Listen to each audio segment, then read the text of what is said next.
What's up, Nacho? What's up, Termy? What's up, Brent? In that opposite order of when you guys got here. Tonight might be kind of slow. I don't know. We've got 3 people in here. But it might be the only 3 people that matter. So, what's up? You guys have a good week? I had some conversations with Nacho over the week. He's got some videos that we're going to show tonight. And I don't know if you guys have seen it, but they announced, Insta360 announced the EVO. And the EVO is a combination between 180-degree video and 360-degree video. It's not the first camera that's done that, but it's the first camera, in my opinion, from a company that understands 360 that I think will actually function really, really well. Just because this guy is the best. This guy is awesome. This is the Insta360 1X. And I've been using 360-degree cameras for years. And this, by far, clicks more buttons, checks more boxes than any other 360 camera that I've owned, ever. I've got some other cameras that do different things, but anyway. Why are y'all not impressed? I don't understand what's going on. Nacho's not impressed. You're not impressed with the Insta360 1X? Or you're not impressed with me? Or you're not impressed with my hair? I don't know what's going on. But, oh, you're not impressed about the EVO. Okay, now I know. Now I'm there. So I'm going to be doing... You're blind in one eye, so you can't get into it. Oh, the 3D aspect? Yeah, that makes sense.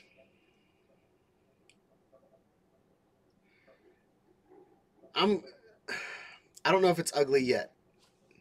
We'll see if it's ugly. I get one. Mine ships in 7 days, so that's going to be the next camera that I review on my channel, and so we'll see what that's all about. And the only reason I got it, because I was really planning on getting the Views XR, because I haven't really used a Views camera before. But I saw some footage. The footage looks great as long as you use it on a tripod. But the stabilization wasn't very good on it. So I knew I already have experience with Insta360 cameras. This will be my 3rd Insta360 camera that I've ever owned. And they really do a good job of getting better over time. Whereas some of the other companies, like, and I think DJI gets better over time, but I think DJI really misses the mark sometimes too. But Insta360 has been one of those companies that is constantly getting better.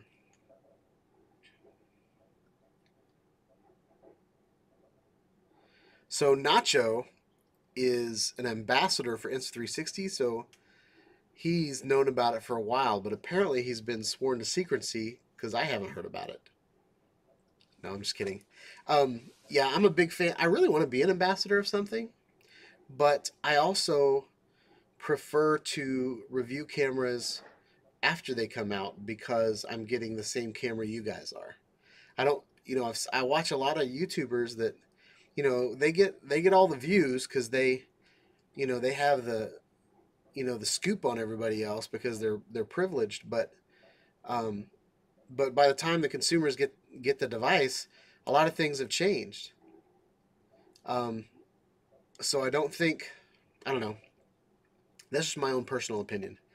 But Nacho is going to quit. He's going to turn into an international spy.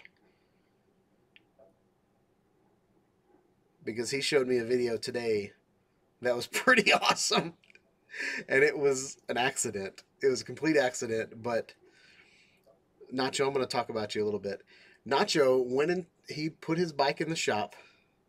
And while his bike was in the shop, every time they turned the bike on, his dash cam would turn on and it would record the inside of the shop. So he's got insider video of what's going on in the bike shop. And he said he was listening in on their conversations. He said that some of them were pretty funny. He didn't show me like all the video of, you know, of their conversations and stuff, but I thought that was pretty crazy. How cool would it be to like stick a camera somewhere and then like record, you know, kind of randomly, and then just kind of watch the footage and just see what you see, because you can watch people without even like being there, and I think that's kind of neat. I love people. I love to watch people, and people just interest me a lot. So we've got 4 people in here now, so we've got a quorum. Pretty excited. Termy and Brent have said hello to each other. Nacho's been telling me how impressive and unimpressive things are. And that's about it. So we've got a couple things. I wanted to focus on 360, 180 type stuff just because the Insta360 camera came out. And over the next week or two, I'm going to be getting out some of my old cameras and just trying them out and testing them out. And, you know, I'll probably do like, you know, the Garmin 360 2 years later, a year and a half later, whatever this is. You know, those little cameras. But there are a lot of really cool little tiny cameras out there now.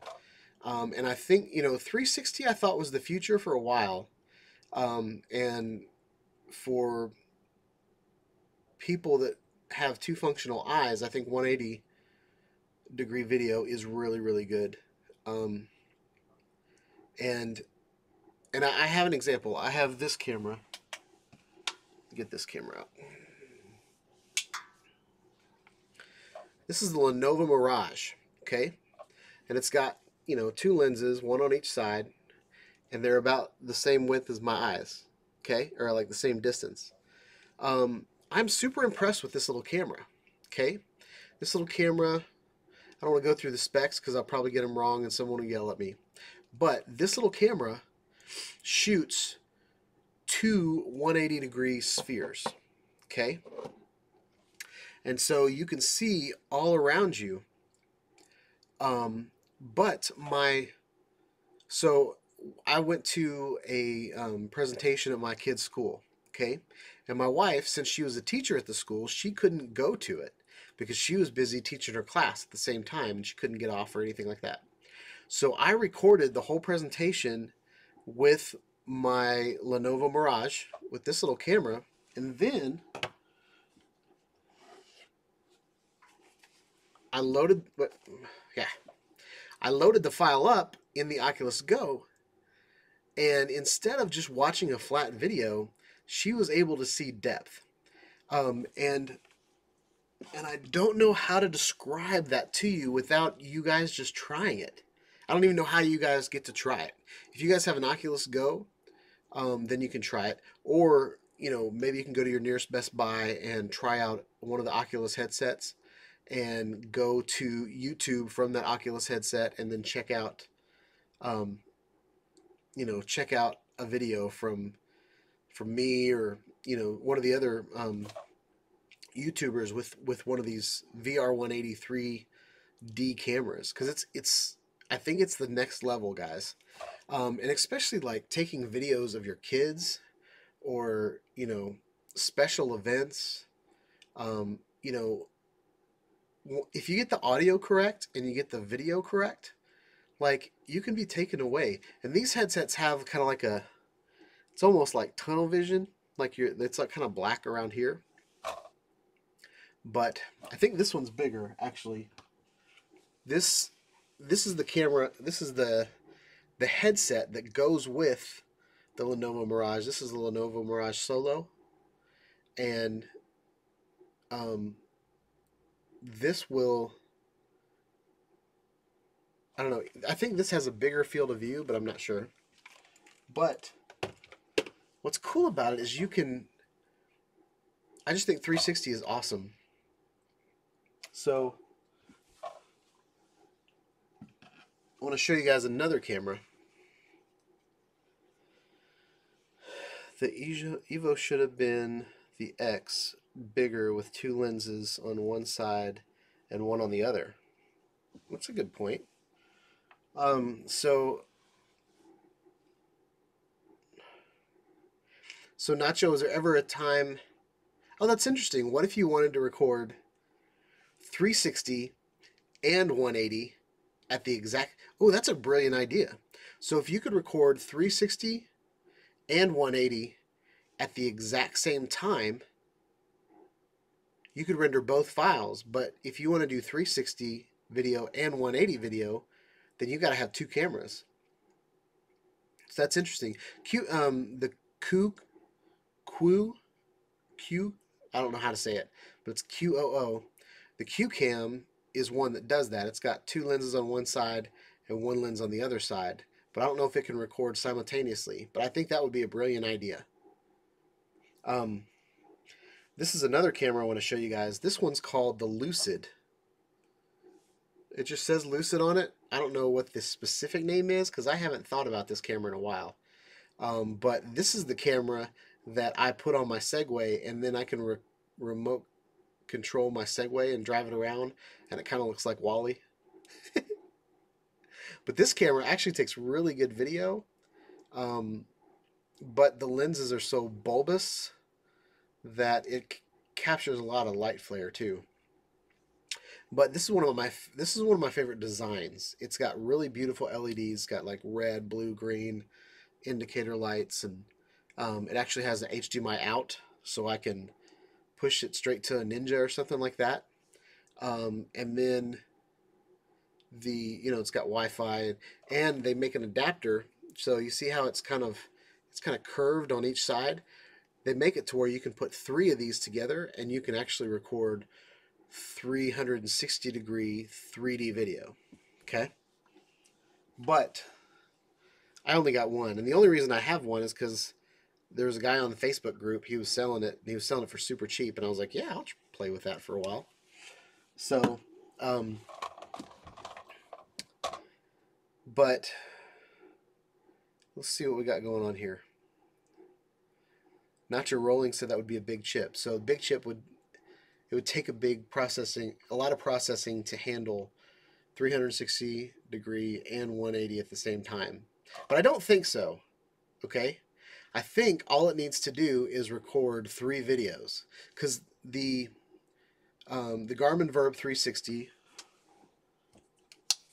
this guy, Garmin Verb 360, it records 4K video. But if you want to record 5.7K video, it records it in RAW and you stitch it later. So in-camera stitching is 4K. Outside of the camera on your desktop or on your phone is stitching 5.7K. What's up, Midwest Drones? Oh, and I wanted to say hi to Paul. I think you're new to the channel, or at least new, maybe new to the live feed. But welcome. Paul's asking if I have any experience with DJI unlocking NFZs. Why do you want to unlock the NFZs? Do you want to break the law? Or is it more of, I've got permission to fly in this area, but I can't fly my DJI drone because the no-fly zone is still stuck? So that's my question before I answer that. Hi,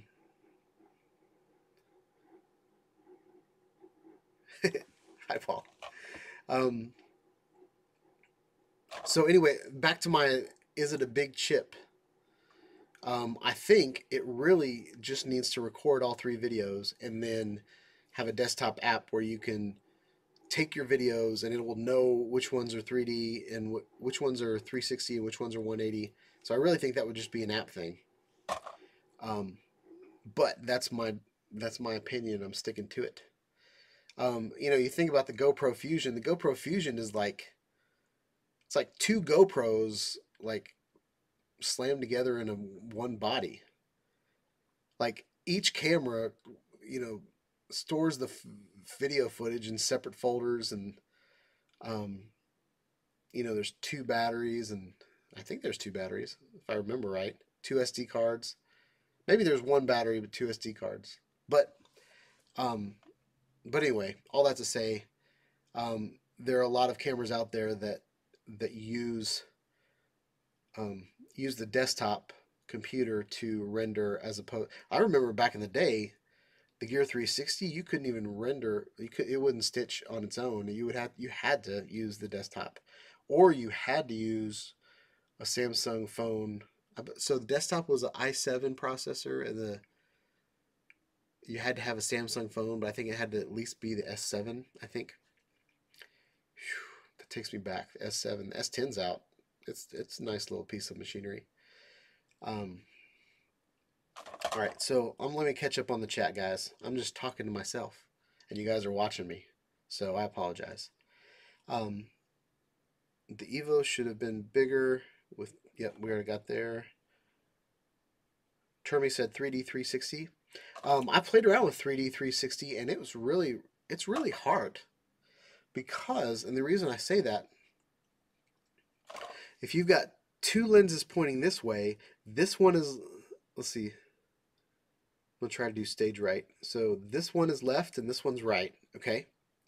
And then when you turn your head around, all of a sudden, your left eye turns into your right eye. I hope that makes sense.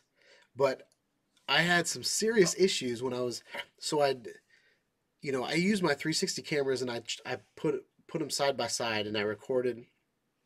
And then I tried to put all the video together, and it was seriously messed up when you turned around because of the, there was no processor that could handle it. You think about like VR.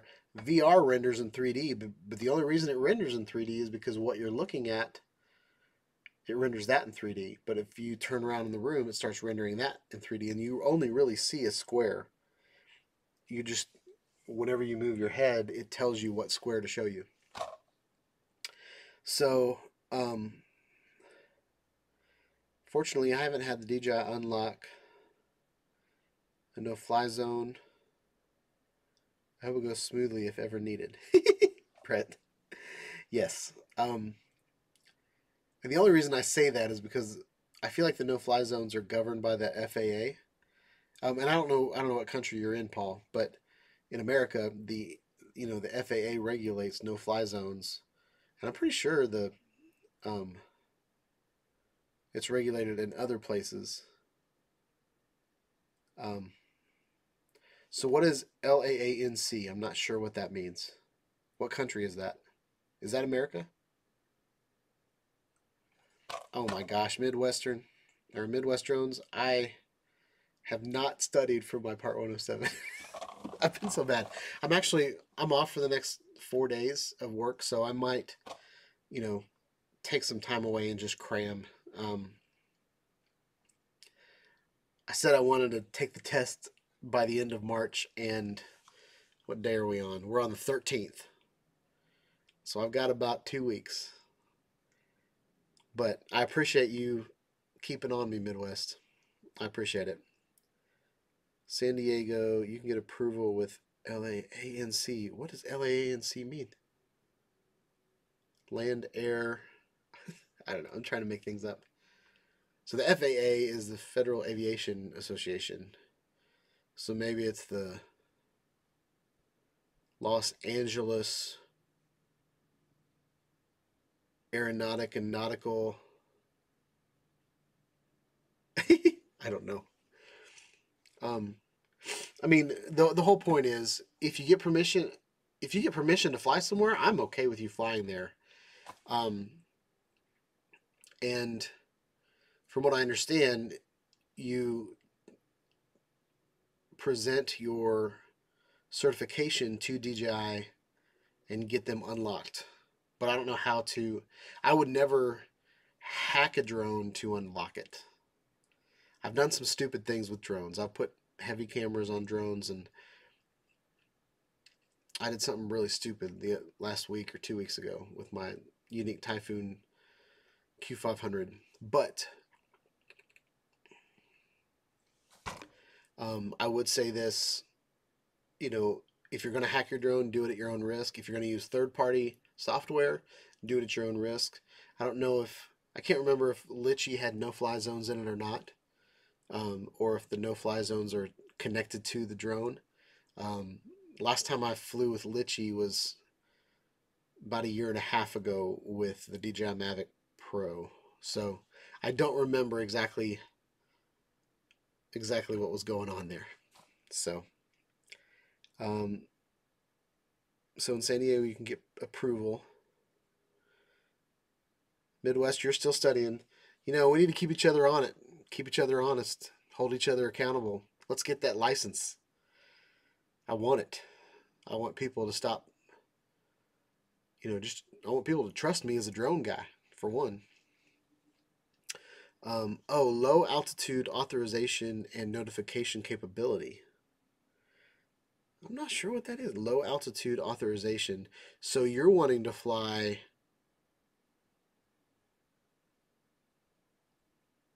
Wait, so maybe I don't know why you need low altitude authorization. Is that because you can take off from the ground? So what's lower than that? Like, the only things that I've really heard about is getting authorization to fly higher than 400 feet in the U.S. But I don't know anything about, like, is that you fly under sea level, or I don't understand what the low altitude authorization is. But that's pretty neat. Maybe that means, like, I have no idea what that means. I'm trying to figure that out. People put metal tape on the drone so there's no GPS and they fly in AT-AT mode. Oh, ATTI mode. That's interesting. So the GPS turns off the no-fly zone? That's interesting. Well, if in that case, just stick yourself a GoPro session on it and put it in Wi-Fi mode. And that'll kill your GPS. Just like that. I did that.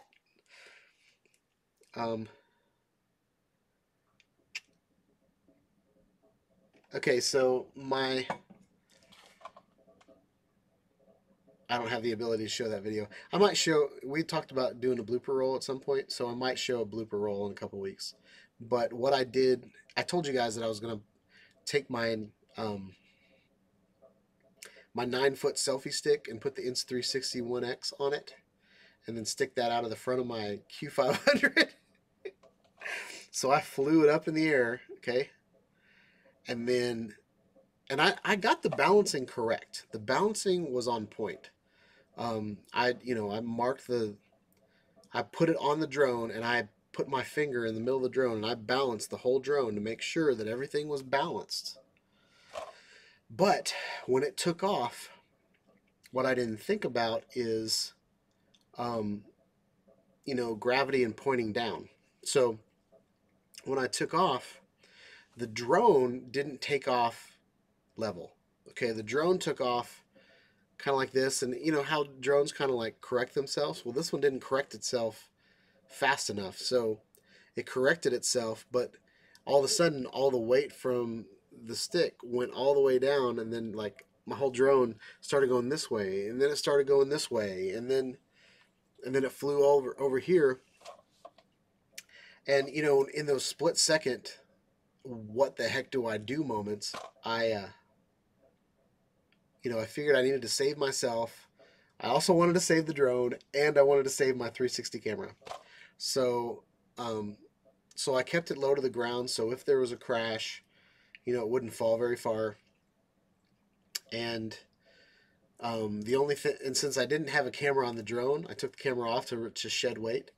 I actually have Insta360 1X footage of my wreck. And there's one part where I'm like with the controller, and I'm like I got this face on, like, oh crap. Um, and the only thing that saved my life, guys, was my light stand. I had a light stand sticking up with my DJI Osmo Pocket on it, which was supposed to track the whole thing, but then since that DJI Osmo Pocket is such a piece of junk, it did not track it at all. But it was, so anyway, my drone flew, and then it flew over here towards my light stand, and the light stand is actually what clipped the propellers. And so if you think about the drone, it's got a propeller here and a propeller here.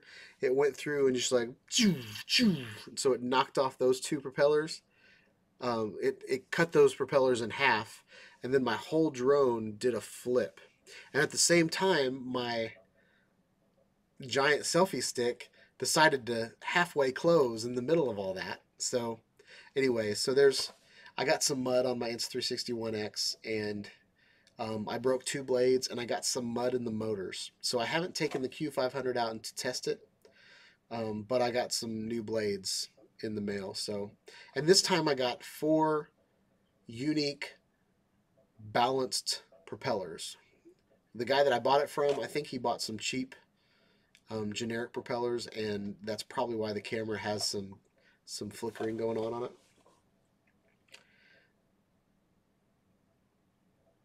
So Brent Newman says low altitude equals 400 feet or below. So, okay, so answer me this. Let's learn something tonight. So low altitude authorization and notification capability, you need authorization to fly below 400 feet. That's still driving me crazy, guys. I don't know if it's the Rain Man in me, and I gotta figure it out. But anyway, that's pretty weird to me. But we got weird things going on in this world. So Paul says it's like under 200 feet. Are you trying to do you have to get permission to fly close to people? Or is that like in the city limits, like when you're around buildings in San Diego? Like usually like when you have to ask permission for something means somebody had a wreck there, or it's a highly populated area, or like there's some reason for the purpose that you need permission. Um, and so that would be, I guess, documentation you need to have with you. But still, your drone won't fly there. So just buy a paired Anafi. You don't need. You can fly that thing anywhere, and I think you can fly my unique Typhoon H Plus anywhere. I think so. You're more responsible for flying in good areas there. Um, you get immediate authorization in controlled airspace. Oh, that's cool. What's up, Cloud to Ground? Sorry, guys, I've been rambling tonight. I think I need some coffee.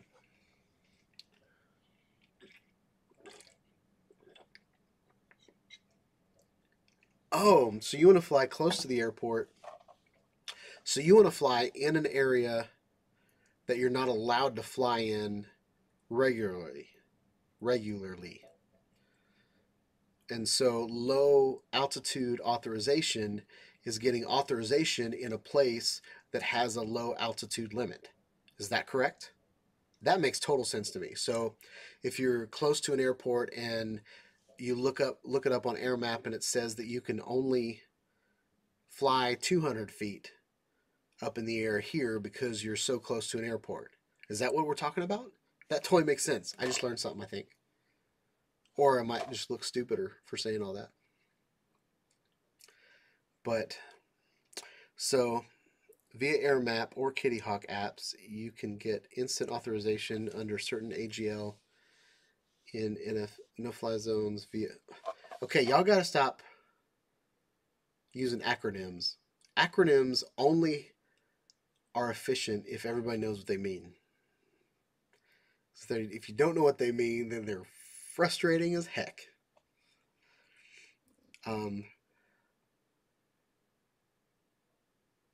Under a certain AGL. Okay, I forgot what AGL means. Ground license? Aviation ground license? In no-fly zones via the low altitude. I'm going to stop. I'm making myself look dumb.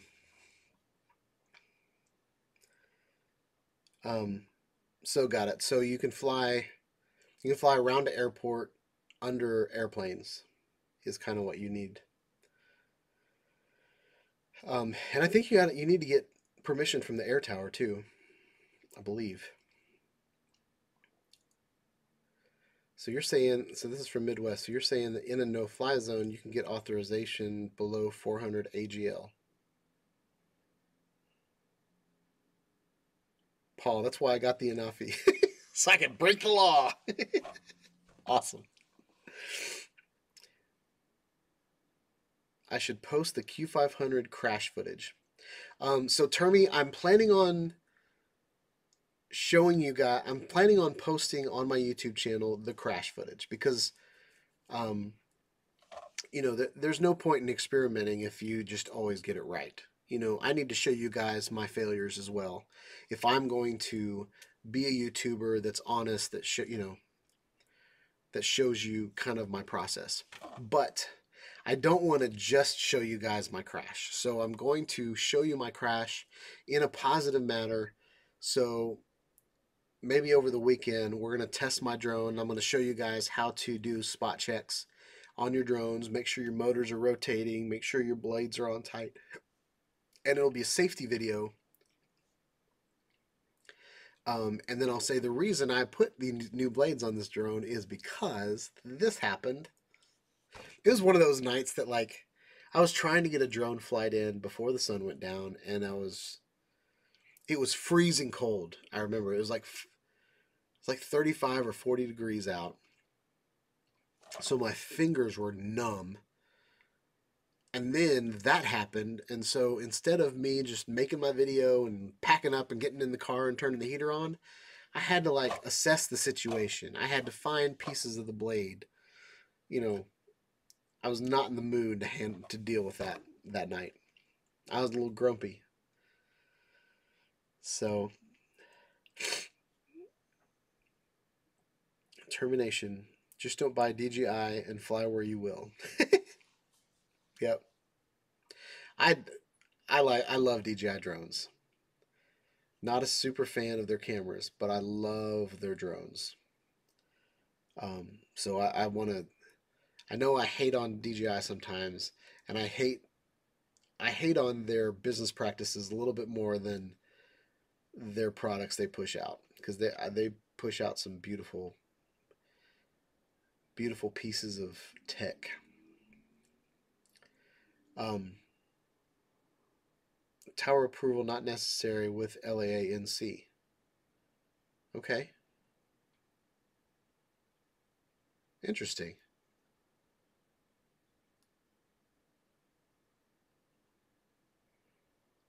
So does the LAA so if you have LAANC, shouldn't the tower know everything that's going on around the airport? Or are you not on the airport grounds? You're like somewhere else. Because I feel like if you're flying at an airport, the tower needs to know there's a drone in the area. But if you're like 3 miles away from the airport and the airplane, and you're allowed to fly 200 feet up in the air because the airplanes are like 1,000 feet up in the air, then I totally understand that.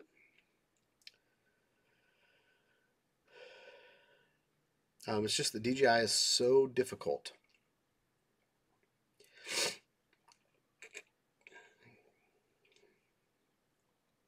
Yeah, I believe DJI is difficult, but in order for DJI to continue what they do, in order for DJI to continue to build drones, they have to abide by the law. And you know, part of part of even though us as pilots, we have our own responsibilities to do what's right, to fly where we're allowed to fly. Um, but you can sell a lot more drones if you can say, you know what, even if you don't know what you're doing, our drones won't break the law. If you don't want to break the law, you can fly our drones and they won't even go where you're not allowed to go. So I think it's, you know, as a consumer product, there are a lot of dummies out there that buy drones and they don't know what they're doing. And, um, a lot of those rules that some of us don't like really safeguard a lot of people and allow us to fly our drones because the government's not taking the drones away. Because there's countries where people can't even fly drones because the regulations are so strong. So us being able to fly drones at all is a privilege. I just got all old on you. There's my 40s coming out on on Shawn Ide Studios live. All right, what we got here? Everybody posts their crashes. That's what gets most views. No fly zone. Tell it to the birds. So everybody posts their crashes, but if I'm going to be a legitimate drone YouTube channel,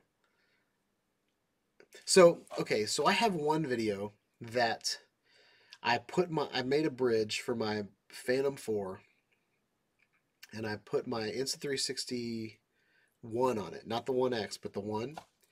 And the Insta360 1 had kind of a lame quarter 20 screw, is plastic screw, and so it had gotten loose. And so when I put my drone up in the air, the vibrations from the Phantom rotated. So if you think about a screw is just a ramp in a circle. So this is like straight up beginner physics. But a ramp goes up like this, and then you take a ramp and you wrap it around a column, and it turns into a screw. And so gravity basically just unscrewed my Insta360 1, and it dropped like, I think it was like 150 or 200 feet into the ground, went through the grass into the core of the earth. But it went into the mud, and then so I pulled it out. And so I showed that video, and you know what? That is how I got published on 360 Degree Rumors. I've been friends with Mick for a couple years on Facebook. I've commented on his videos. He's commented on my videos. And how do I get on his blog? Is I drop my camera and it still works. That's news. And that's one of the big reasons why I don't ever watch news, because it's all just a bunch of negativity. All these people trying to do good in life, doing wonderful things, and then the one thing that gets on the news is whenever, you had a bad day or something. So, the tariffs notification from the FAA with your LANC submission, so they know you were there. Okay. So when you get permission like that, is that a permission for a one-time flight, or because I know sometimes your permissions from the FAA can be like a 6-month permission. So I have permission to fly, near the Smyrna airport because I have authorization.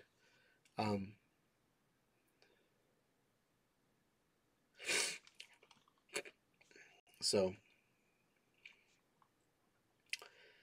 drone effects with Claude. What's up, man? Hello. Brett Newman. Hello. This is horrible. All right. Oh, Paul, you passed your 107 by just watching YouTube videos, doing practice exams, or reading the FAA guide. Nice. Technically, if you're making any money with a drone, you need a Part 107. I agree with that, and that's why I'm trying to get my Part 107 as fast as I can. I didn't make much money at all in 2018, and the amount of money that I made from flying a drone was not that much. And it's kind of a gray area, okay? If you look at my videos, like there are some videos where there's like 5 minutes worth of me flying, okay? And then there's other videos where I talk for 10 minutes and fly for 2. So the only time I'm really using the drone to make any money on that video is the 2 minutes. And then if that video gets like 40 views within that tax year, then, I only made like 20 cents on the video. So, and that's horrible math, but it's about what it boils down to. But this year, every video that I put out, I've started to make money on. It hasn't been that much. And, you know, I've also been a contractor for years in graphic design, so you have to make more than $5,000 to even need to report it to the government. So anyway, there's all that legal stuff. But before, you know, before something crazy happens, um, I'm doing everything I can to get that Part 107 license. So,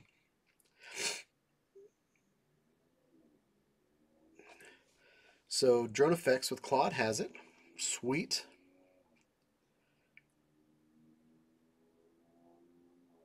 Okay. All right. So I think we're going to switch gears. It's 7:48, so we've been talking for about 50 minutes, guys. And it's been great discussion. Thank you guys for coming.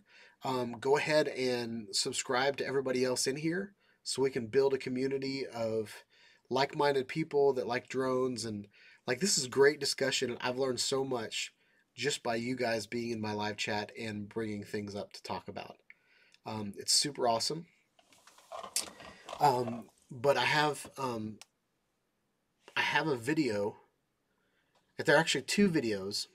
It's taken from a 360 camera, I believe. I don't know if Nacho's still here, but it's his videos, and it was a GoPro Fusion hanging from a DJI Mavic Pro, and we have the same video with two different perspectives. And I want to get in your guys' heads of how can we shoot once and get several videos out of the same shot, okay? I have a video coming out this week of the Garmin Speak, this guy. This, and I know I already did a video on the Garmin Speak, but I liked the Garmin Speak so much that I took it back and got its bigger brother, and this has a dash cam in it. So now this one device can run my entire car. It'll give me Alexa, it'll give me Pandora radio, Spotify, turn-by-turn directions, and a dash cam. And the dash cam even lets me know when I'm about to hit a car in front of me, or I'm going, you know, off the lane, off the side of the road. You know, it does all kinds of stuff. So we're going to be talking about this. And since it's a Garmin product, I made the video with the Garmin. Yeah, that's a good shot. I made the video with the Garmin 360. Okay. This is a camera that I've had for a year and a half or 2 years now, and it's still my favorite 360-degree camera design. Not necessarily the best video at this point, but best design. Has removable lenses, removable batteries. It is solid as a rock. It's like a brick. Besides the glass lenses, but they're replaceable. So you could throw this at someone, break your lens, and then replace the lens. This camera just has so many good things about it from an engineering and design standpoint that I love this camera. But with this camera, I shot the entire thing. So my Garmin Speak is on my windshield, and so this lens is pointing at my Garmin Speak. This lens is pointing at me. I recorded in 5.7K RAW, and it took probably 4 hours to render. So there's that. But in all that render time, I got this beautiful, crispy video that I can pull two different perspectives out. And it's almost like I did a multicam shot, but I really didn't. The video that I put out last week, it does look like Thor's hammer, doesn't it? That's pretty awesome. But the reason I'm bringing that up, guys, is sometimes life happens and you can't do a retake on life. You know what I mean? Like your daughter's first steps. You can't retake that. So the future for me, especially capturing life events, is using a 360 camera and then taking video out of that. So whenever 8K and 16K 360 degree cameras are, you know, usable, you know, and you have computers that can handle the files and the rendering and the stitching and all that stuff, then all these other cameras, even though they take better video, if you're capturing life and you can get a really good flat video out of a 360 sphere and you can point the camera where you want to later, man, there takes all the fiddliness out of it. So the reason we're showing this video is the video is not from his drone. It's not from the DJI Mavic Pro. He used the DJI Mavic Pro to put his camera up there, but he's using the GoPro Fusion. So we're going to play that video now, and I don't know how it's going to... Last time we played Nacho's video, he sent me the file, and I put it up. This time, he gave me permission to show his video on YouTube, so we're just going to show it. And I think I'm going to mute the... Well, I don't know if I'm going to mute the video or not. Maybe I should mute the video. I don't know. We're live. Let's show it. I might get a copyright hit, but this live feed will only be up for maybe like 8 more hours, and then they'll put the replay up. So we're going to go here. All right. And then we're going to play the video. I hate to rush stuff out, but I really want to show how beautiful the lake looked today. There'll be more edits and real edits, but this was just a clip from today, and don't be afraid to pause and look around. You'll be able to angle this any way you want. My final edit will, of course, be like a normal video, and I'll point out what you want to look at, but it's just so pretty how mirror-like the lake was. Okay, guys, I'm going to pause it here because it's kind of glitchy. But what I wanted to show you here is this is his 360 video. So he's capturing everything, even his drone up there.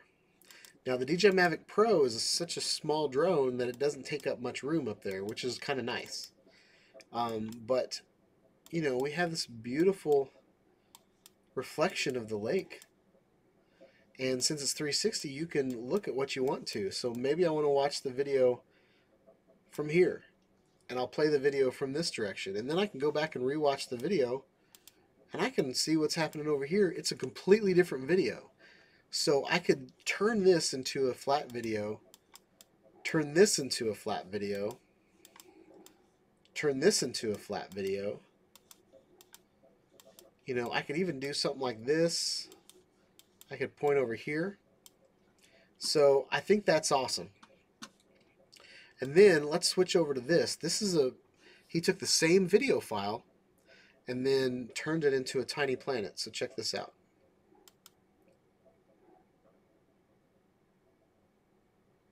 So we're going from a tiny planet. But I mean, that lake, guys, is ridiculously cool. How amazing is that lake? Like, there's no wind at all. And just a beautiful video edit. And I think this is really cool. When he comes down to the ground, or when he comes close to the lake, you can see the ripples. So, whoa.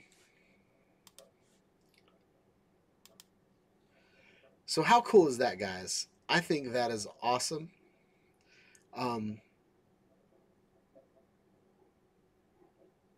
So Brent's question is, would each of the flat videos be at least 1080? So if you shoot at 5.7, I believe it's 5.2. If you shoot at 5.2K, then that kind of turns into a 1080 video. I shoot at 5.7K, and I pull videos out of it, and I up-res them to 4K, and they still look really, really good. So if you look at some of the videos, like a good example of a video that I've done that on is the video where I teach you how to do a 360 photo out of using the Paradinafi. I start that video out on my Segway with the Insta360 1X, and that is recorded at 5.7K, and then I use Final Cut Pro to turn it into a tiny planet, and then I zoom in on the tiny planet, and that's how I pull my shots out of that. But, you know, and and you bring up a good point. So 1080 video is about the best, um, the best real resolution that you can get out of that. But when they come out with an 8K camera that is, even if it's this size, guys, if they come out with a 8K camera that's affordable, like let's say $1,000, and it's this size, and it only weighs like 2 pounds, I can put it. You can put it on a Phantom 4, or I can put it on my Unique Typhoon H Plus, and I can get beautiful, beautiful footage out of that. Um, but another thing comes, whenever we try to, whenever they're putting these cameras together, they, everything is a gamble. Everything is a sacrifice. So, if you think about a drone, like a drone is just basically, it's a battery and a lens takes up the majority of the weight of your drone, and then the rest of it is just trying to weigh out, well, do I put a bigger battery in it? If I put a bigger battery in it, then the motors have to be bigger and the blades have to be bigger. So there's like all this balance of, I've got to keep this brick of battery up in the air for 20 minutes. What do I need to do? Like, how fast do the blades need to spin? How big do they need to be? How can I shed weight in other areas? So there's all these gambles. When it comes to 360-degree video, um, it's basically two cameras, and there's some that have multiple cameras on them, like 5 or 10 cameras, and they're all kind of in a circle. So whenever you're thinking about technology and whether you can record it or not, it all comes down to whether you can handle it or not, and if it's worth it. Like, if 8K is worth it, but you can only record for a half hour, maybe that's not worth it. I mean, I can't really record a festival with that. It's going to be frustrating to swap batteries out every half hour, especially if it's like a 3-day event. Um, but yeah, but I think the future is not pointing a camera and just pointing a lens. I think the future is recording everything. And 360 video used to be pretty gimmicky because everybody was making tiny planets out of it, or everybody was, doing a VR thing with it. But the idea that you can actually just record once and pull extra video out of it is awesome. Especially like you could record an interview. You could do an interview with someone, and you could put a camera right in the middle of the table, and have one lens pointing at you and one lens pointing at them, and you could do an entire video on one SD card, render it out, and then just duplicate the videos and point at one and point at another. The Rilo has like a picture-in-picture, so you can do like a bigger video, and then you can pull out a small little circle of the other lens. Little things like that I think are awesome. But it has to be stabilized, because VR, you get sick and nauseous if it's not stabilized. So that's why I'm pretty excited about the Insta360 EVO that just came out. So, and I wasn't even going to buy anything until we get a house, but that came out, and it hit me at a time when I was weak, and I bought it. So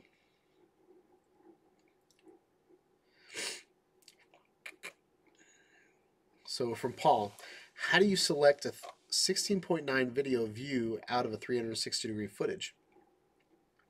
So it depends on the camera, but a lot of cameras, their applications already do it. So this Garmin Verb 360, it came out 2 years ago, year and a half ago. It's still an $800 camera. It's still completely worth $800 to me, because all of the smaller cameras have finally made it to this. But this could do that 2 years ago, and it's a beautiful camera. Insta360, all the Insta360s do it. Rilo does it. It's just an export function from the 360-degree camera. But if you have Final Cut Pro and even Adobe or Adobe Premiere, there are plugins that you can get for Adobe Premiere to do it. But Final Cut Pro is what I use on my Mac, and um, it it has a 360-degree mapping um, software in it. So I should have brought a ball. A ball would have been a good. So let's just use this lens, okay? All right, so this lens, if you look at it, it's a hemisphere, okay? So on this hemisphere, if you think about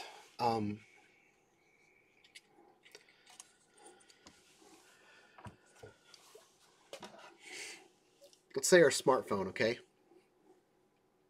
So if you got your smartphone, there's you guys right there. There you are. But if you got a smartphone, there's my ring light. If you have a smartphone and you're looking around at your 360 photo, basically whatever you're looking at is a crop right here. So on a sphere, you can take a sphere and, like, if you took an orange and you cut it up into a bunch of different slices, each one of those slices would be a 16:9 video. And so the Final Cut Pro, it takes your video, wraps it around a sphere, and then shows you a window of it.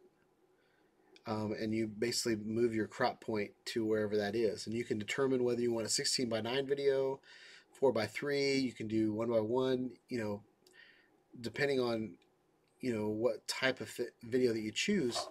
But I just think it's cool because, like, so my Unique Typhoon H Plus, when I fly that through the air, I can point the camera where I want to. But what if I'm pointing the camera over here and then something awesome happens behind me? I can't capture that footage. But, in the future, what about,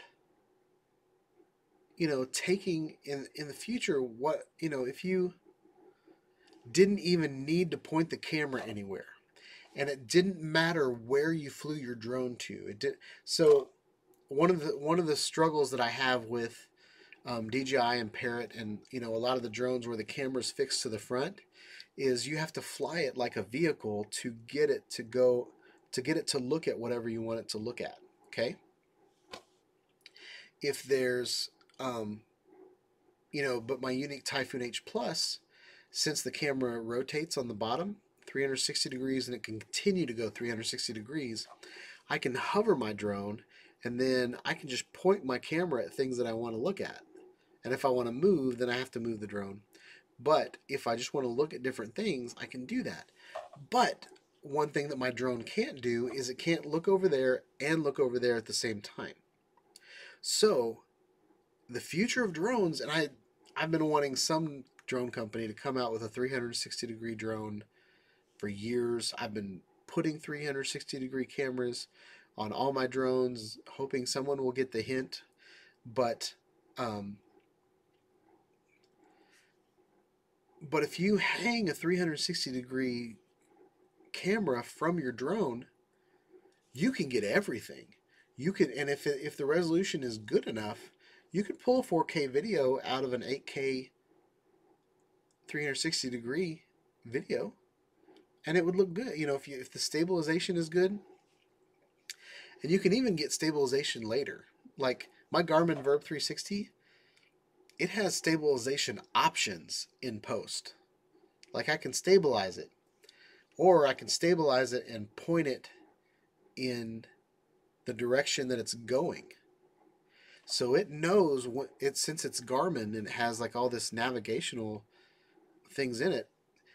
If the camera's moving, and let's say I start moving this way, all of a sudden the camera's going to start pointing that way. You're going to look in that direction. Or it has compass lock, so I can lock it to north all the time. So there's some videos that I have with the Garmin Verb 360 and it has compass lock on it, and then I show you the drone, and the drone is kind of just flying over the drone will turn around and go this way, and then it'll turn around and go that way. But since I have it on compass lock, my drone is just, the camera is just pointing in that same direction the whole time. Those are the types of things that you can't do with a fixed camera on your drone. Even though the footage is going to be better, I feel like it's going to get to a point where a 360 camera on a drone is all you need. And that's how I feel. And you even talk about zooming. So if any of you guys have ever played around with the Parrot Bebop or the Parrot Bebop 2. Now, a lot of people don't like the Parrot Bebops because they feel like toy drones because they're made out of foam and all that kind of stuff. But the brilliance of the Parrot Bebops is they had a 180-degree camera sitting on the front of them. And instead of spending all their time getting a gimbal to work, they spent all their time getting the software to work. So their stabilization, their digital stabilization was great, like 4 or 5 years ago in the Parrot Bebops. So if we had gone with that as being the way, and we continued to run with that, we could have drones nowadays that have 360-degree cameras on them, one on the bottom, one on the top, and then it just records everything. And then you can go in Photoshop, you could go in Final Cut Pro or on Adobe Premiere, and you could pull the shots out that you wanted to in post. And it would take a lot of the guesswork out of flying. It would take a lot of the, because there's sometimes when I've tried to get a shot on my drone, and I've had to do that shot 3 or 4 times to get it right. If you record everything, you don't have to try again. All you need to do is fly the path. You need to make sure that your drone doesn't hit trees or buildings, and you can fly under a bridge, or you can fly all these different ways. And then you can pull the video shots out later. And you can even pull multiple shots. So I could fly one path, and then I could get a shot pointing down. I could get a shot pointing over there. I could get a shot pointing over there. I get a backward shot. I just think, in my mind, that is how drones should be in the future. So I hope that answered your question, Paul. Nacho likes DJI's rules. Drone Effects likes his unique Typhoon H+. Paul, 360 capture good mainly for events like weddings where you want to get the crowd's reaction or something, but most people want to watch a regular screen and be told what to watch.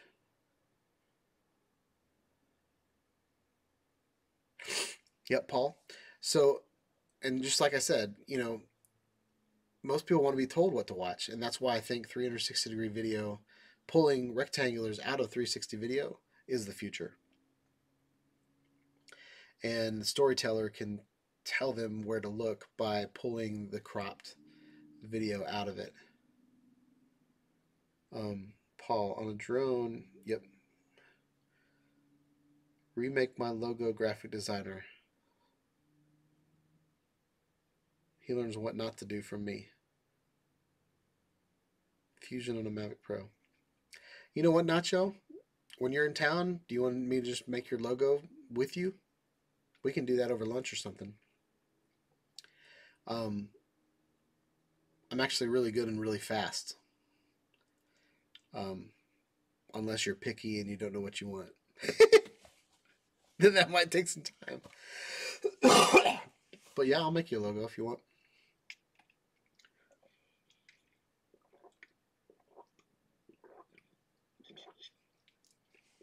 Yeah, I would say the GoPro Fusion is about as much as the DJI Mavic Pro can handle. That's a pretty heavy camera. So it looks like Nacho's back. I don't know if you were around when we showed off your videos, but Nacho, I showed him your video, the 360 version of your video, and then the planet view of the same shot.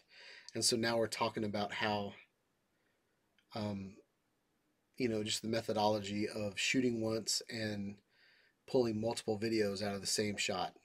So that's where we're at.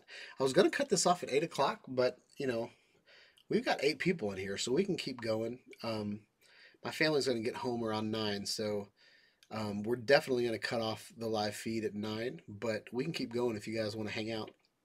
I'm having a good time. The only other thing I'm going to do is maybe play some Fortnite tonight.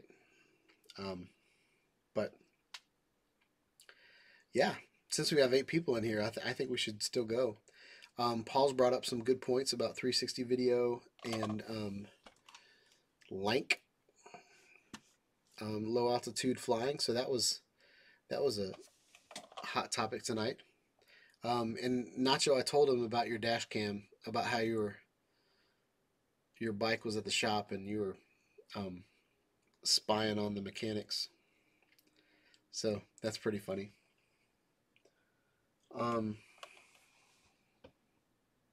Oh, something else I wanted to tell you guys about. So I told you guys a story earlier about my Oculus Go and my Lenovo Mirage, but the Insta360 EVO that's coming out, there will be dedicated apps on the Oculus Go. Probably the Oculus Quest that's coming out, but I don't know when that's coming out. But I've decided to turn my other channel. My other YouTube channel is called Shawn Ide's Foundry, and the reason I called it Foundry is because it's kind of a hodgepodge. It's kind of like it's kind of raw video. So I'm going to turn that channel into just kind of a testing footage site, which it kind of already is, and then I'm going to add VR to it. I'm trying to get it monetized, so I need probably like something like 6,000 minutes watched or something. So I'm just going to start throwing VR game footage on there, and just in hopes that people will watch that and I'll get the minutes. I already have the subscribers. I have like maybe 1,600 subscribers on it, but I need to monetize that. And I don't know if you guys, I know some of you have YouTube channels, and you're trying to do the same thing that I'm doing. My $20 Tuesdays. So I've been getting less views since Christmas, because Christmas, you get a lot of views on your channel at Christmas time because people are going to buy things and they kind of want to see what the camera looks like or what the footage looks like, and is that a good drone, those kind of things. So since like January it kind of went down, and then February went down. So my revenue on my YouTube channel has gone down, but since the introduction of $20 Tuesdays, my Amazon affiliate links have drastically gone up. So I think the idea boards, if any of you guys want to put one together, I think it's a great idea. So I don't think I've sold one Shawn Ide Studios t-shirt or even a phone case or sticker or anything, but I've definitely led you guys to cool products that I bought first, tested them out, and then showed you guys about them. But Nacho, so I've talked Nacho into buying a couple things, and he's already talked me into buying some things. So he's getting me back.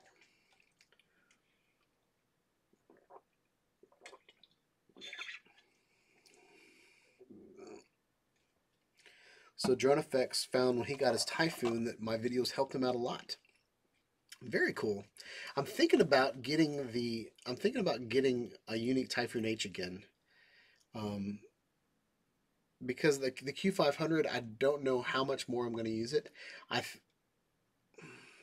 There's a kit on YouTube or on eBay where you can take all the insides out of the unique Typhoon Q500 and put it in this carbon fiber, this kit that's lighter. flies longer. And I believe the entire kit is about this tall. So one of my thoughts is to just make my own 360-degree drone out of that. So I might not sell the Q500. I might just turn it into a 360 drone, um, and put just put it in the middle. Oh, drone effects, you have both. So I sold my H to get my H plus, but a friend of mine, the person actually the actual Typhoon H that I used in my comparison video was my friend's drone, and he hasn't flown it in about a year. So I'm thinking about, he wants a good camera, so I'm thinking about trading him a camera for it. But we'll still have to see. He might not want the cameras that I have. I haven't had a good photography camera in a while. I mean, I've got a lot of video cameras that take great photos, but a legit photo camera I haven't purchased in a while.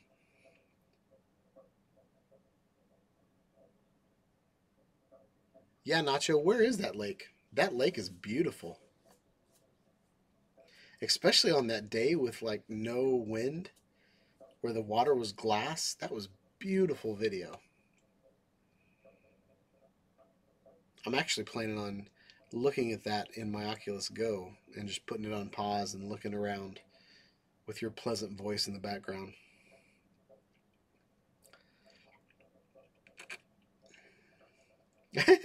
Drone is a collector. Yeah, I'm a collector too, but like there's been times when I've ran out of money, so I've had to sell something to get something just so I can make a video for you guys. And it's really funny. I'll spend thousands. I'll spend $1,000 and then make $20. Like my return of investment is $20 after I spent thousands of dollars. But the La Selva sunset video, I hit a few waves. The feet were wet when you came back up. Oh, interesting. Yeah, you from the footage, you're like, there's ripples on the water from your blades. I think that's pretty awesome. Um, if you haven't subscribed to Nacho's channel, subscribe to him. He's cool. We've got drone effects with Claude. Go subscribe to his channel. We've got Paul Emus or Emus.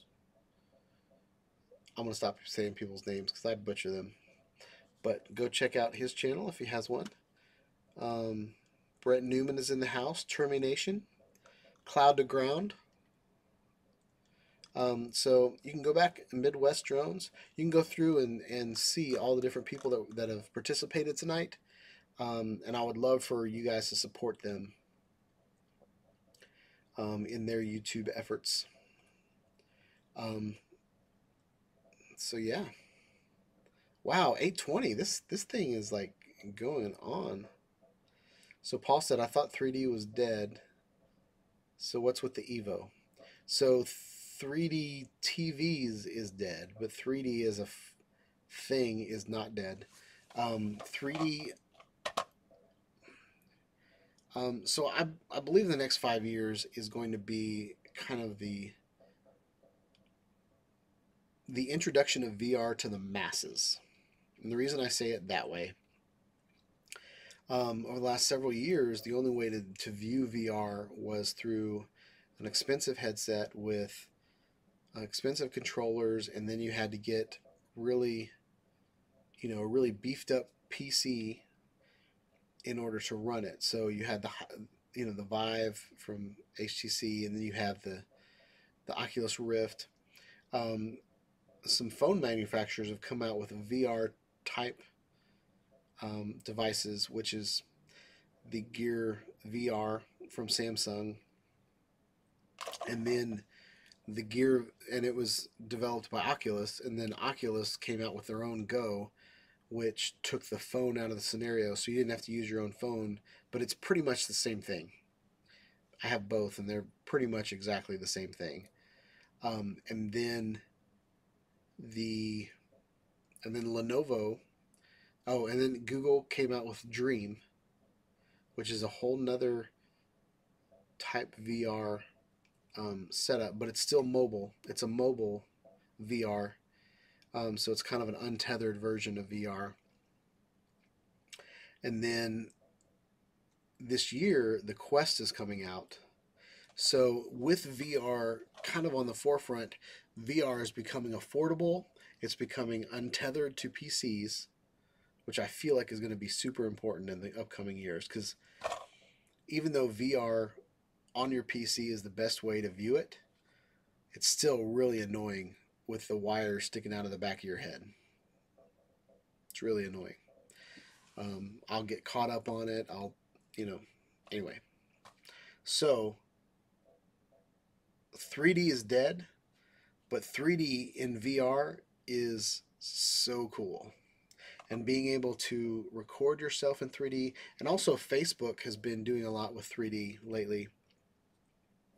With your phone being able to capture depth with the multiple cameras on the front facing camera.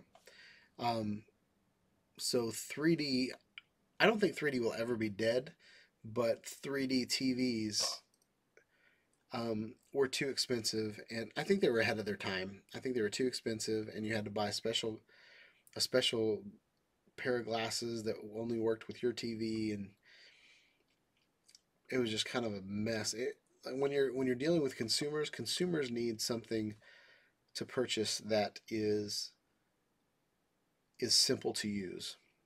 We have in graphic design, we have a couple things. Don't let animation get in the way of information, and keep it simple, stupid. So, I may know a lot, but I can't communicate my knowledge to other people if I talk in really technical terms. So, in order for me to be a good communicator, I need to talk in a way that people that don't necessarily understand the same things that I understand can understand. So, for clarity purposes, I just confused you all. Um, but as a communicator, as an influencer, as a creator, whatever you want to call me, um, I I do things in front of the camera for a reason. I you know I'm not one of those YouTubers that I record for a week, spend another week editing this perfect video, um, with great music and great transitions and all those things. The types of videos that I present to you are me learning on the fly with you guys. It's me making good choices and bad choices. It's me trying things out, not being afraid to fail, and just putting it all out there. Now, there's some things whenever, you know, like if I say a cuss word, or, I fall, or little things like that, those types of things I don't put on the video because I don't think they're going to benefit you in any way. But, um, the reason I do these types of videos is the way I learn is I just learn by watching someone else do it. Okay? I know that, oh, well, he pushed that button. I can push that button. I'm not going to break it if I push that button. And the reason I just got scared, guys, because my cat just like stuck her face right next to the camera. I still got chills because that was freaky. But yeah, so I don't know why I'm talking about that. I don't know why I'm rambling. Oh, you thought 3D was dead. That's why I started talking that way. So Nacho, a lot of his videos are 360 crops. Um,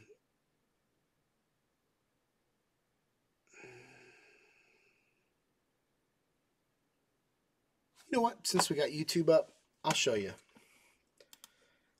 So we're going to go to...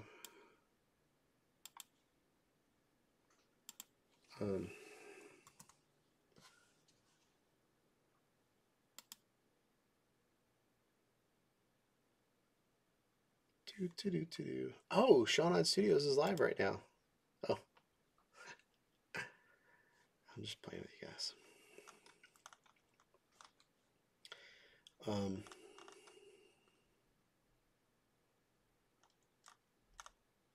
Where is that video? All right, this one.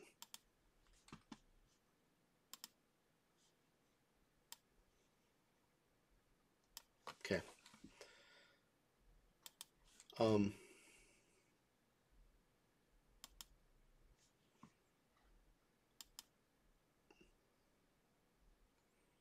We might get an ad, guys, so I apologize.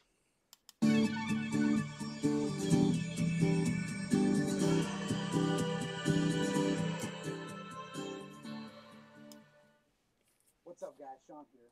Okay. Today is a super exciting. So I'm going to mute this video, but this video was taken with my Insta360 One X. I put it on a selfie stick and clamped it to my Segway, and now I'm driving around in my Segway. And then that 360-degree video, I put it in Final Cut Pro and took this rectangular video out of it. It kind of looks like a GoPro video, and I tried to zoom out as much as possible so the resolution, I could get as much resolution out of this video as I could. But, you know, and this resolution is okay. I have other cameras that take better rectangular video, but fast forward 3 years from now when 8K 360 cameras are available, and I could pull a 4K video out of it and it looked really good. But check this out. I couldn't do that shot that you just saw where I pointed up. I couldn't do that with a regular camera unless there was a person running backwards or riding a Segway backwards and pointing it up in different directions.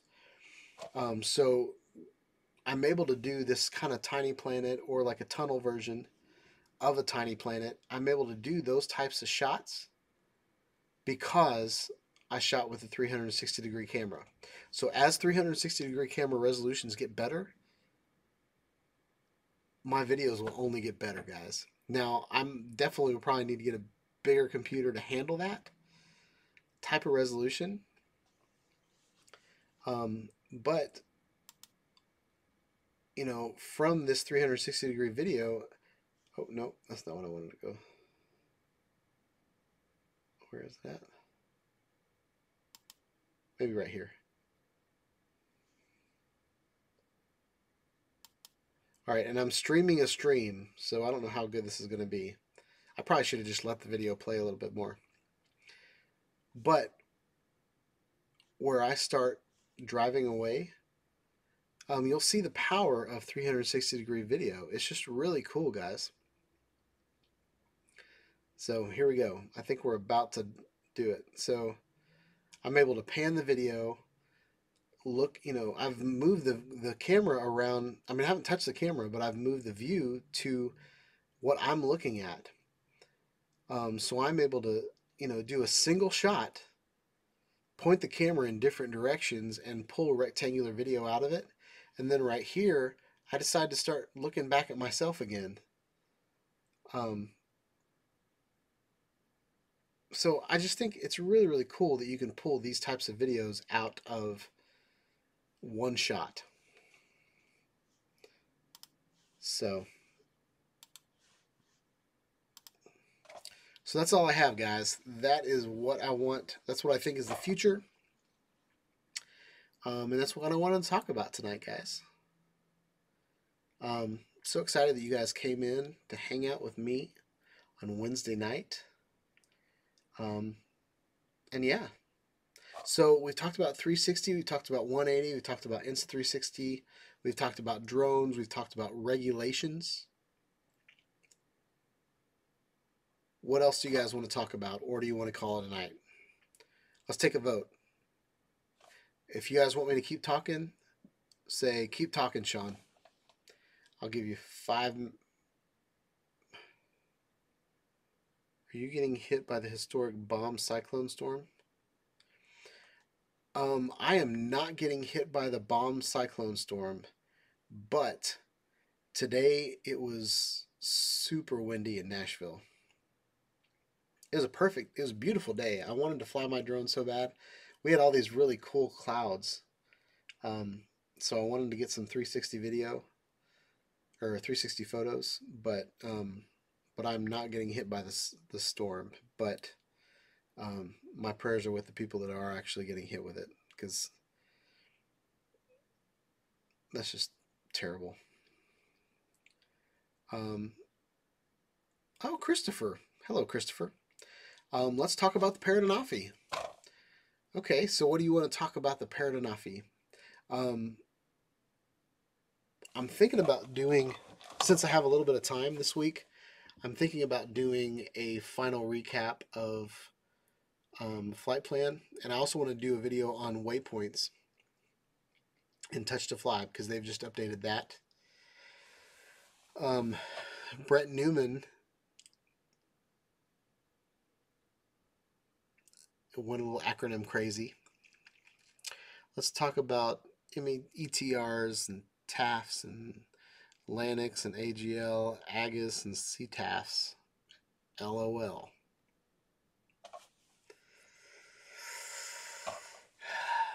Brett, you're fired. Don't come back. I'm just kidding. That's awesome, man. Way to bring it home, Brent. I got all red on that one. You know what? Like, I used to work, and this is just a story. I used to work at Mapco corporate. Mapco is a gas station around Nashville and the surrounding states, and I used to work in the corporate office, and we had so many stinking acronyms in that company, and I was the communications manager, and so my job was to communicate things from the corporate office. I had to dumb it down so that an hourly worker would understand it. So it was kind of like The Office, like, talk to me like I'm a 12-year-old. Okay, now talk to me like I'm a 6-year-old, because I didn't understand what you said when you talked to me like a 12-year-old. It was one of those types of jobs. Like, I had to take something really, really complicated and then translate it, kind of like Shakespeare for Dummies type thing. But, I got so annoyed at acronyms. So, oh, Christopher, you're getting the Anafi on Friday? Well, I've got a playlist of about 4 hours worth of content that you need to watch. You need to like every one of them. I'm just kidding. Uh-oh.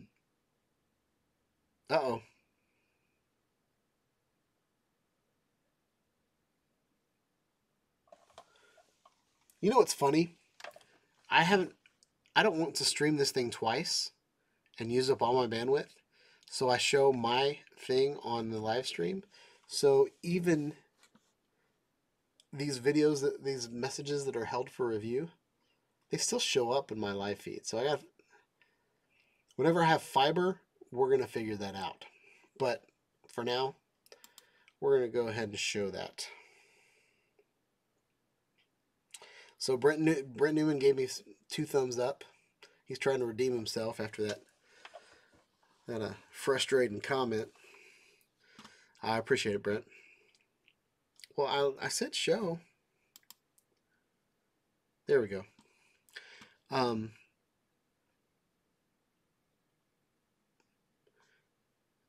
So yeah, congratulations on the Anafi. Are you getting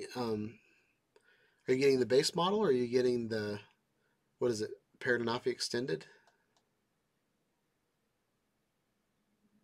Which is just an extra battery and a case, I think.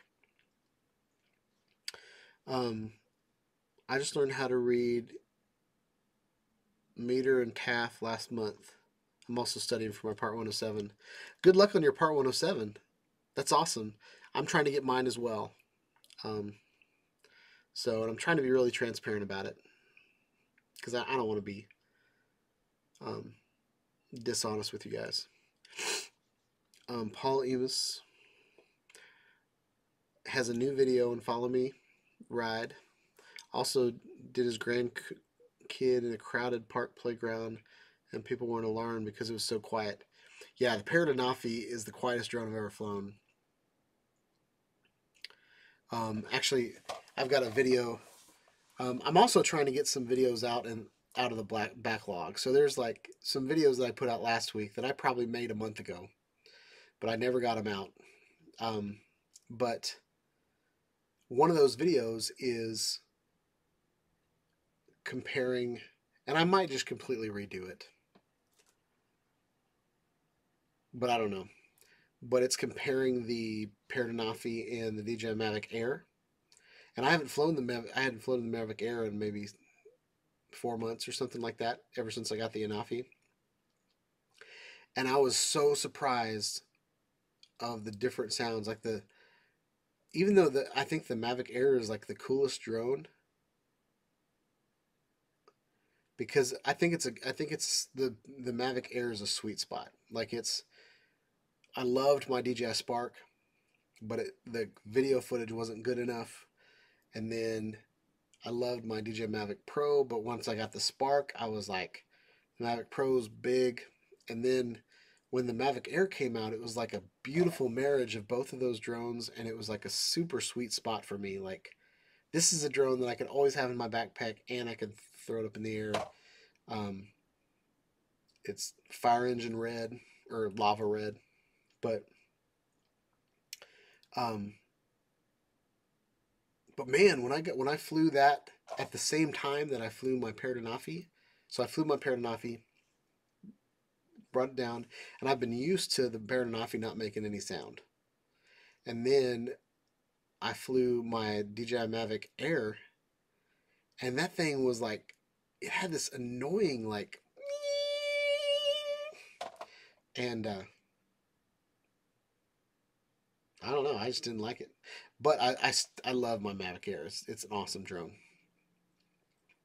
But the comparison between the two, I was like, whoa. And it's one of those things where I had my Canon GX10 on tripod, and I took off with my Parrot Anafi, and like within a second you couldn't hear the Parrot Anafi anymore. And I flew like 300 feet over there, um, over to a barn and did like a 360 picture, like a sphere mode, and brought it back. And then I did the DJI Mavic Air, and you can hear the DJI Mavic Air the entire time. And that's one thing that, like, if you've lost your drone, at least you know where the Mavic Air is, because you can listen to what direction it's in. You can, oh, that humming thing up there, that's my Mavic Air. But so I'll probably get the base edition. You can't beat $549 at Best Buy.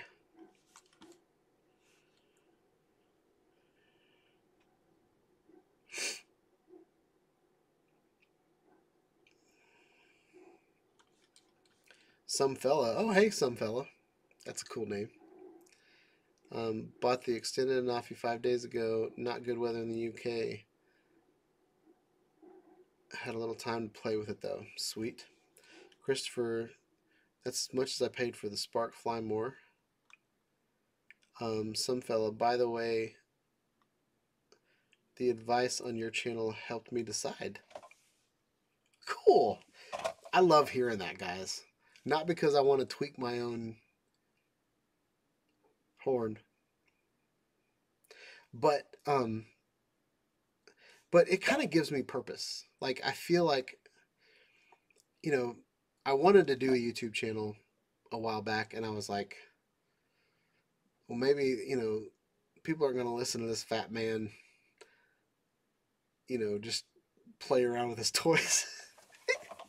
but I really appreciate that, some fella. That's so funny to say. Some fella. Some fella was on my channel last night, and he was talking about how I gave him good advice. But I really appreciate that. It gives me purpose. Sometimes, it took maybe, like, if you go back and look at some of my first videos, I had videos up for like 6 months and like got 20 views or 30 views. And it's been nice to see that, you know, after a while, like your subscriber base and the people that your views and all that stuff kind of starts. It's kind of like a snowball effect. Like it starts like um, really taking flight. Hey, that's a drone. Oh, I need to use that. I think I just thought of a great tagline for my channel. Helping you. Oh, I gotta work on that. Taking flight is a great ending. Where creativity takes flight. Oh, Shawn Ide Studios, where creativity takes flight. I like that. I've been trying to find a tagline. I don't know. Everyday Dad has a great one, and I wish I would have thought of it before him. If I can figure it out, you can figure it out. I think that's great because it's pretty much what my channel is about. Me figuring out stuff and then showing it to you guys. But anyway, I appreciate that, some fella. So from Paul. Also, well, that's a big word. I unobtrusively did a birthday party backyard at night with the Anafi with red and green collision avoidance lights. So you flew your Anafi in the backyard at night of a birthday party, but it wasn't intrusive because it was quiet. But it had red and green collision lights on it. Cool. Yeah, the thing is so quiet. And the other thing that I really like about, so when I fly my Unique Typhoon H Plus, so two things. So when I fly my Unique Typhoon H Plus, people don't question it because it looks like a professional drone. Like it's big, it's beefy, it's got 6 blades. When it comes off the ground, it's like whoa, like it's a legitimate piece of videography gear. So I don't get a lot of questions from people when I'm flying that because I have my fishing vest that kind of looks like a photography vest, and then I have my drone, and so I look legitimate, so people don't ask me questions. And then when I'm flying my Parrot Anafi, like it looks so much like a toy that people don't really think I'm doing anything crazy. And then the DJI Mavic Air is the same way. It looks like a toy. And I got the red version, so it doesn't look professional. It looks like a remote control drone toy. So that's pretty cool. Well, it is 8:45, and I think we're going to call it a night, guys. I've had such a good time tonight, and I thought it was going to be super slow because there's only like 2 people here when I started. But plenty of people showed up, and I even had a false start. So I started it by accident and then stopped it and then started it again. And so when I clicked on my link, that my notification, all it did was like, Shawn Ide Studios, and then it went down. So I want to thank you guys for showing up. Please like and subscribe to my channel and everybody else's channel in here. Come back next Wednesday night for another show. I don't know what we'll talk about then, but if you have any suggestions, feel free to, I think you can private message me on my channel.